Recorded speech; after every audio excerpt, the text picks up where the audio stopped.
Welcome in. We have some breaking news from the New York Jets. They have severed ties with Jets GM Joe Douglas.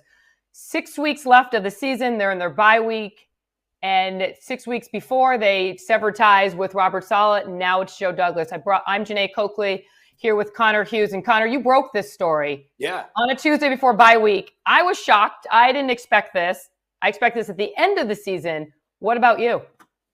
Yeah, I was at Target with my my wife and my daughter. We were in the home aisle looking at Christmas decor when I saw the text come in, and confirmed it, made sure that the name Joe was in fact Joe Douglas, and then we went for it, broke it, and immediately ran to the car to get home to do this. But I would say that it's less shock that Joe Douglas was actually fired. This was something that dating back to January, a lot of people saw the direction going. That's when the control that Robert Saleh had, the control that Joe Douglas had, the power was beginning to shift within the building and be given to other people.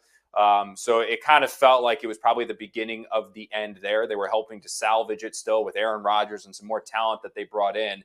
But specifically once this season started, and oh, sorry, getting a phone call there. Specifically when sorry. You got some breaking news. I know you're a busy man. I mean, like I said, but every bye week though. Like I kind of got to see what that is, so I'm That's just going to fine. send a text message real quick. I mean, I wasn't again. I'm not surprised they let go of him, but on a Tuesday of the bye week, I don't understand why this decision was made at this point. I mean, the Jets are 3-8. His record as a GM was 30-64. Like you said, last January, he kind of felt it was going through. He is in the final year of his contract, but they have 6 weeks left. They let Robert Saleh go last month, where they still were fighting for the first spot in the AFC East. Why today? Why now?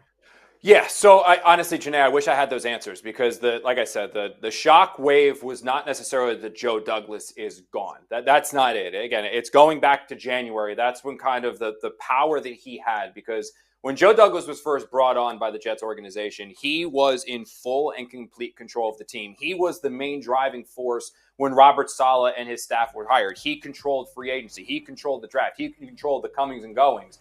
After last year and the way that went, I think there were other hands that started getting involved with saying, we need to do this, we need to do that, we need to do this. Look at your record. It hasn't been good enough. Yeah, you're going to stay as the general manager, but you're not going to have basically complete autonomy of what happens with this team and with this organization. And what you saw as the year started to go on, Jeane, and we observed this from talking to Joe Douglas, we observed this from seeing Joe Douglas, is that he wasn't doing the job that he was hired to do anymore. He was very clearly being phased out. You saw it especially so when Rex Hogan left, when Chad Alexander left, when his two main lieutenants, his two right-hand men, when they were both gone, you kind of felt like this was just bleeding out at the end of the year. Not really replaced. Correct. They were not replaced.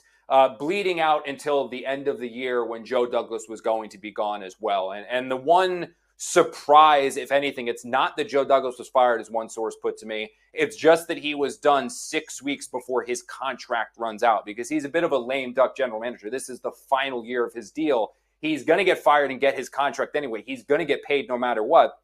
It's these final 6 weeks that are left before he's effectively a front office free agent. The Jets decided to pull the plug now, get him gone. And from what one person told me that is very familiar with the way that Joe Douglas is thinking, is that he welcomed this addition, or subtraction, I should say. He welcomed this change because now not only is he going to get his contract for the final 6 weeks, but he can get a jump start on looking where he's going to work over the next forever or length of his deal, or however long he wants to be within the NFL. The two teams that I would absolutely keep an eye on are two teams he's worked with before. It's the Baltimore Ravens and it is the Philadelphia Eagles.